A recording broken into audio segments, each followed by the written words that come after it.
Brother Muhammad says, brother, there is a girl that I talk to. Her parents don't want her to talk to anyone, but she still does, and we just talk, and I don't want to do anything haram with her. They're going overboard a bit. Okay, cool. So with this, what I would say is that you got to be careful, right? So you're saying, are we bad people because we talk despite her parents forbidding her and stuff? I don't want to go into like the fiqh of women talking to men who are unmarried and all this kind of thing. Like I said, that's not for me, right? But what I would say to you is that be careful. Be careful, because the way shaitan works, right, is in tiny steps, tiny steps. Okay, so shaitan won't come and say to you, he won't say to you, look, Muhammad, miss Fajr tomorrow morning. He'll never ever say that, because he knows he's going to get a slap and that's it, he's gone, right? What he'll say is he'll come to you and say, look, you know what, it's 10 p.m.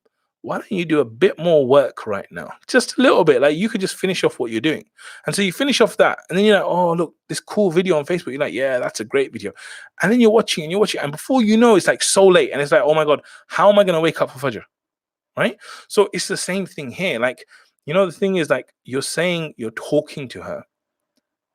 What's going to happen next? Right? And by the way, I'm not saying you're going to do anything next, right? But I'm just saying that you need to realize that shaitan is much cleverer than we. Right? How old are you, brother? Maybe you're 20, maybe you're 30. Shaitan is thousands, maybe hundreds of thousands of years old. He's got a lot of experience, right? So what I would say is just be very careful.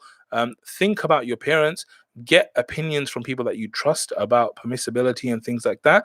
But ultimately, keep yourself safe, okay? Because I'm telling you, no guy, no girl is worth going Jahannam for. Right? No one talking, no conversation is worth going there for. Now, I'm not saying that that will be the case, but all I'm saying is be careful of shaitan. Do not fall into his tricks, and realize that shaitan will move you towards haram in tiny bits. And eventually you'll be like, hey, how did I get here? Right? And this is the story of so many. I mean, I can't go through it right now, but check out the story of Barsisa, the pious monk. Barsisa, the pious monk. It's like an amazing story. And